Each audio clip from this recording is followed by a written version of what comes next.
नमस्कार. आज आपण नरसिंह नवरात्र घटस्थापना याविषयी पूजाविधी, माहिती, उपासना आणि व्रतकथा हे पाहणार आहोत. नृसिंह भगवान हे विष्णूच्या दशावतारामधील चौथा अवतार आहे. नृसिंहाचे नवरात्र वैशाख शुद्ध षष्ठी ते चतुर्दशी असे साजरे केले जाते. प्रत्येक महिन्याच्या कृष्ण अष्टमीस नृसिंह व्रत, गुरुवार त्रयोदशी व्रत, फाल्गुन वद्य द्वादशीस द्वादशी व्रत अशी उपासना केली जाते. शनिवार हा नृसिंहाचा वार सांगितला आहे. पंचमुखी हनुमान स्तोत्रात पूर्वेकडे वानरमुख व दक्षिणेकडे नृसिंहमुख असे म्हटले जाते. अत्युग्र तेजो ज्वलंतम भीषणम भयनाशनम असे या मुखाचे वर्णन आहे. पश्चिमेकडील मुख गरुडाचे असून उत्तरेकडील मुख भगवान वराहांचे आहे. पाचवे मुख हयानन म्हणजे घोड्याचे तुंबरू स्वरूपातील आहे. या पंचमुखी हनुमान स्वरूपात भगवंताचे 2 अवतार आहेत व 3 अवतार भक्त स्वरूपात आहेत. म्हणून हनुमंताचे पूजा उपासनेने नृसिंहाची पूजा उपासना आपसुकच घडते. या ठिकाणी भक्त आणि भगवान एके ठिकाणी आहेत असा हा हनुमंताचा अवतार आहे. आता नृसिंहाची पूजा कशी करायची तर मूर्ती स्नान घालावे, नंतर पंचामृत पंचगम्य आदीने स्नान घालावे, मग कुंकुम चंदन केशर यांचे लेपन करावे, मालती केवडा अशोक चाफा बकुळ तुळस आदी फुलांनी पूजा करावी, मग तूप साखर तांदूळ जव आदीच्या खिरीचा नैवेद्य दाखवावा, शेवटी आरती करावी. कलियुगात जो भक्तियुक्त अंतःकरणाने श्री नृसिंहाचे पूजन करील त्याचे सर्व मनोरथ पूर्ण होऊन त्याच्या सर्व शत्रूंचा नाश होऊन तो मोक्षाचा अधिकारी होतो. भक्तांनी व संकटनाशाची इच्छा करणाऱ्यांनी दरवर्षी वैशाख शुक्ल चतुर्दशीला निष्ठेने करावे. व्रताचे पंचामृत स्नान, पूजा व उपवास हे 3 मुख्य विधी आहेत. ह्या व्रतास चतुर्दशीच्या दिवशी मध्यान्ह कालापासून सुरुवात करून दुसऱ्या दिवशी घरातील सर्वांनी एकत्रित उपवास सोडावा व सांगता करावी. चतुर्दशीच्या दिवशी दुपारी अंगाला मृत्तिका, गोमय, आवळे व तीळ लावून स्वच्छ स्नान करावे. जवळ नदी समुद्र असेल तर तेथे जाऊन स्नान करावे. पूजेला सुरुवात करण्याआधी श्री नृसिंहाची खालील प्रमाणे प्रार्थना करावी. नृसिंहदेव देवेशं तव जन्मदिने शुभे उपवासं करिष्यामि सर्वभोगविवर्जितं श्री नृसिंहमोग्रस्त्वं दयां कृत्वा ममोपरि अद्याहं प्रविधास्यामि व्रतनिर्विघ्नतां नय. पूजा सायंकाळी करायची असते. ते स्थान स्वच्छ करावे, गाईच्या गोमयाने सारवून घ्यावे, फरशी असल्यास स्वच्छ धुवून पुसून काढावी. त्यावर भगवंताचे स्मरण करून अष्टदल काढावे. त्यावर तांब्याचा तांब्या पाण्याने भरून ठेवावा. तांब्यावर तामण ठेवावे. त्यात गहू भरून श्री नृसिंहाची मूर्ती किंवा फोटो विधीपूर्वक ठेवावा. अक्षदा आणि पुष्पे वाहून भगवान नृसिंह आपण येथे यावे असे आवाहन करावे. विधीपूर्वक आसन पाय धुण्यासाठी पाणी अर्पण करावे. अर्ध्य व आचमन करावे. त्यांची पूजा करावी. पूजा करताना शक्य असल्यास शंखनाद नगारा वाजवावा. नंतर प्रतिमेस पंचामृताने गरम पाण्याने उटणे लावून स्नान घालावे. वेगवेगळी मालती केतकी अशोक चाफा बकुळ तुळस कण्हेर इत्यादी पुष्पे अर्पण करावी. या फुलांची देवास माला घालावी. अखंड बिल्वपत्रे व तुलसी दलेही अर्पण करावी. पूजा करून महिष गुगुळ तूप व साखर यांनी तयार केलेला धूप अर्पण करावा. दीप ओवाळून महानैवेद्य दाखवावा. तूप, साखर, हविष्य, तांदूळ, जवाची लापशी, खीर यांचा नैवेद्य अर्पण करावा. नंतर आरती, आळवणी करावी, प्रदक्षिणा घालावी, भगवंताचे स्तोत्र म्हणावे. मूर्ती नसल्यास फोटोची पूजा केली तरी चालते. चतुर्दशीच्या रात्री जागरण करावे आणि कथा श्रवण करावी, जप करावा. दुसरे दिवशी सकाळी स्नान करून पूजा करावी. नृसिंहाचा शांतपणे जप करावा. सत्पात्र ब्राह्मणास भोजन द्यावे व यथाशक्ती दक्षिणा द्यावी. यानंतर आपण ही कथा ऐकणार आहोत. ही व्रतकथा. नृसिंह अवतार हा विष्णूच्या दशावतारापैकी चौथा अवतार मानला जातो. वैशाख शुद्ध चतुर्दशीला हिरण्यकश्यपू या राक्षसाच्या नाशासाठी देवांच्या विनंतीवरूनच विष्णूंनी हा अवतार घेतला. हिरण्याक्ष व हिरण्यकश्यपू हे दोघे दानव भाऊ होते. त्यांच्या क्रूरतेमुळे सर्व देवता व पृथ्वीवरील सर्व जीव त्रासून गेले होते. पृथ्वीच्या उद्धारासाठी भगवान विष्णूंनी हिरण्याक्षाचा वराह अवतार घेऊन वध केला. आपल्या प्रिय लहान भावाचा वध झालेला पाहून हिरण्यकश्यपू अत्यंत संतापला.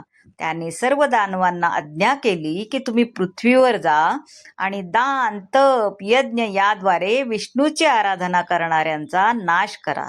यज्ञ व अनुष्ठान करत असणाऱ्यांच्या कामात विघ्न घाला. त्यांनी शपथ घेतली की जोपर्यंत आपल्या शूळाने विष्णूचा कंठ फोडून त्याच्या रक्ताने माझ्या प्रिय बंधूचे तर्पण करत नाही तोपर्यंत शांत बसणार नाही. त्याची आज्ञा मानून सर्व दानवांनी पृथ्वीवर धुमाकूळ घातला. इकडे हिरण्यकश्यपूने अमरत्व मिळवण्यासाठी मंदार पर्वतावर खडतर तपश्चर्या करण्यास प्रारंभ केला. एका निर्जन दरीमध्ये एकाच पायाच्या अंगठ्यावर उभे राहून हात वर करून व दृष्टी आकाशाकडे लावून त्यांची तपश्चर्या सुरू झाली. त्याला मिळणाऱ्या तपोबलामुळे त्यांच्या मस्तकातून धूर निघू लागला. नद्या आटल्या, भूमीला थरकाप सुटला, नक्षत्रे गळाली व त्यामुळे सर्व देव संकटात सापडले. सर्व देवांनी ब्रह्मदेवाकडे धाव घेतली व त्याची विनवणी करू लागले. तेव्हा ब्रह्मदेव हिरण्यकश्यपूकडे गेले व म्हणाले, हे हिरण्यकश्यपू, तुझ्या तपाने मी प्रसन्न झालो आहे. मी तुला वर देण्यासाठीच येथे आलो आहे. त्याने ब्रह्मदेवांना नमस्कार केला व म्हणाला, हे भगवन, तुम्ही उत्पन्न केलेल्या भूतांपासून मला मृत्यू प्राप्त होऊ नये, तसेच घरात अथवा बाहेर, दिवसा अथवा रात्री, ना शस्त्राने ना अस्त्राने, भूमीवर अथवा आकाशात, प्राण्यांकडून, मनुष्यांकडून, देवांकडून, दानवांकडून, मृग, महानाग यापासून मला मृत्यू प्राप्त होऊ नये. तसेच तुमच्याप्रमाणे मला देखील कीर्ती प्राप्त व्हावी व सर्व जीवांचा अधिपती असे पद प्राप्त व्हावे. युद्धात माझा कोणी प्रतिपक्षी नसावा व न संपणारे ऐश्वर्य मला प्राप्त व्हावे. ब्रह्मदेवांनी त्याला सर्व प्रदान केले. या वराच्या सामर्थ्याने हिरण्यकश्यपूने तिन्ही लोकांवर विजय प्राप्त केला. राजे, गंधर्व, गरुड, नाग, ऋषी, भूते, प्रेते या सर्वांना पराजय करून अधिपती पद प्राप्त केले. स्वर्गावरही त्याने स्वतःचे अधिपत्य स्थापन केले. अप्सरांना त्याची स्तुती करण्यास भाग पाडले. त्याच्या या हाहाकारामुळे सर्व देव त्रस्त झाले आणि त्यांनी भगवान विष्णूंकडे धाव घेतली. तेव्हा त्याच्या प्रार्थनेस उत्तर म्हणून विष्णू म्हणाले, मीच त्याचा वध करणार आहे. इकडे हिरण्यकश्यपूला प्रल्हाद नावाचा अत्यंत तेजस्वी, शांत व शील संपन्न असा सर्व गुणसंपन्न पुत्र प्राप्त झाला. प्रल्हाद परम विष्णू भक्त होता. एकदा हिरण्यकश्यपू प्रल्हादाला मांडीवर घेऊन बसला होता. त्याने प्रल्हादाला प्रेमाने विचारले, तुला या जगात प्रिय काय आहे? प्रल्हाद त्या प्रश्नाचे उत्तर देत म्हणाला, हे तात, मला विष्णूचे नामस्मरण करणे सर्वात प्रिय आहे. तुम्ही सुद्धा त्या परम कृपाळू नारायणांना शरण जा. त्याचे हे उत्तर ऐकून हिरण्यकश्यपू संतापला. त्याने प्रल्हादाला त्याच्या मांडीवरून ढकलून दिले.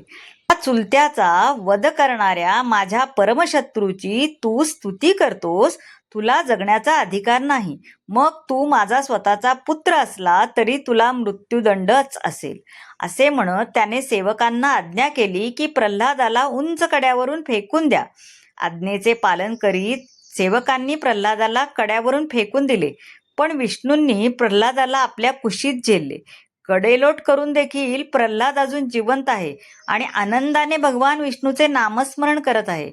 हे पाहून हिरण्यकश्यपूच्या रागाचा उद्रेक झाला. क्रोधित होऊन त्याने प्रल्हादाचा वध करण्यासाठी अनेक प्रयत्न केले.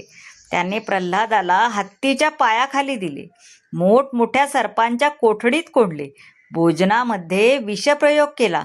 पण या सर्वांचा काहीही उपयोग झाला नाही. स्वतःच्या भावाला हिरण्यकश्यपूला अत्यंत क्रोधात पाहून होलिकाने एक युक्ती शोधली. होलिकाला ब्रह्मदेवाकडून वर प्राप्त झाला की अग्नी तिचे काही नुकसान करू शकणार नाही. तिने प्रल्हादाला आपल्या मांडीवर बसवले व सर्व बाजूनी अग्नी लावण्यास सांगितले. तिने स्वतःला प्राप्त झालेल्या वराचा उपयोग प्रल्हादाचे अहित करण्यासाठी केल्यामुळे ब्रह्मदेवाकडून मिळालेला वर निष्क्रिय झाला. अग्नीमुळे होलिका जळून तिची राख झाली.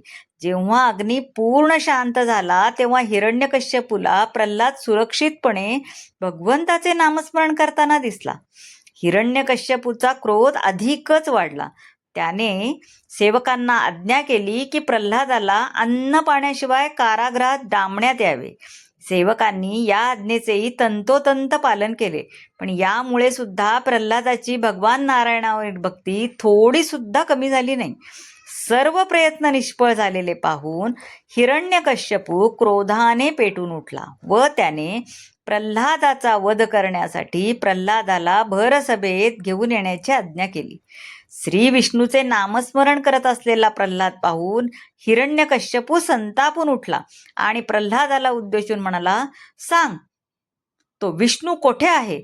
तेव्हा प्रल्हाद शांतपणे म्हणाला, हे ताता, हे सर्व जगच माझ्या नारायणाने व्यापले आहे.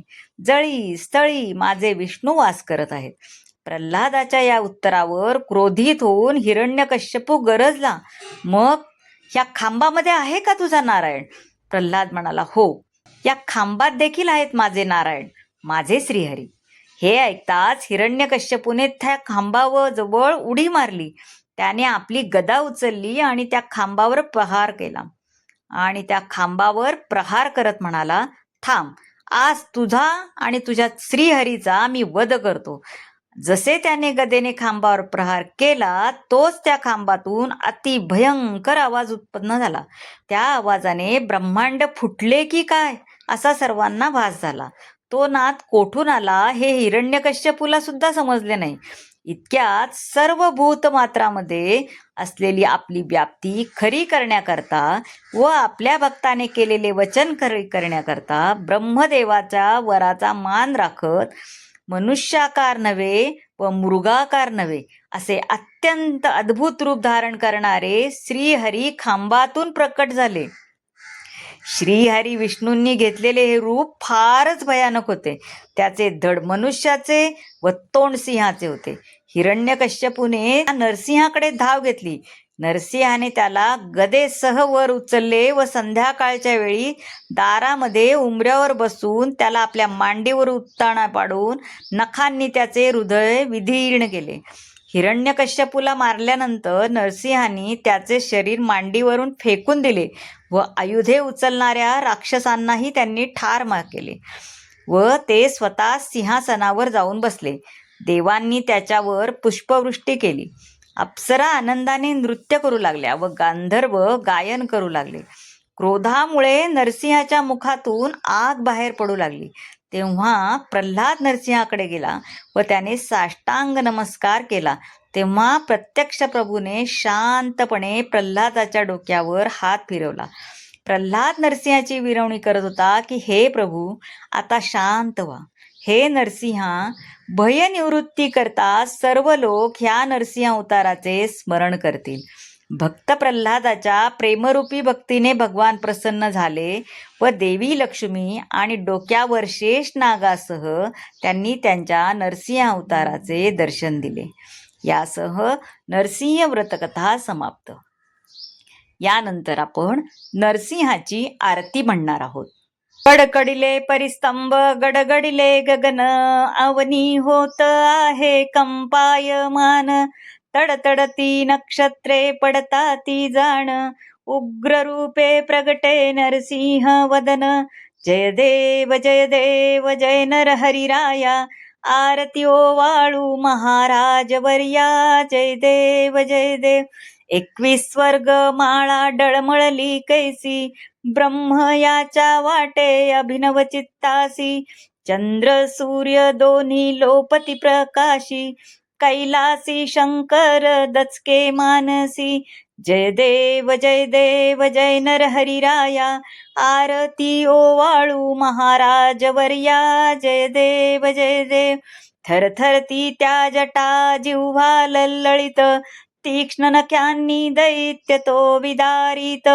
अर्धांगी कमलजा शिरीछाया धरित, माधवदासा स्वामी नरहरी शोभत. जय देव जय. ही व्रतकथा, आरती आणि या व्रताची माहिती हे तुम्हाला कसं वाटलं ते नक्की सांगा. आवडलं असल्यास लाईक करा, शेअर करा, सबस्क्राईब करा. आणि हो, जर तुम्ही मला मदत करू इच्छित असाल तर सुपर थँक्सद्वारे तुम्ही मला मदत करू शकता. धन्यवाद.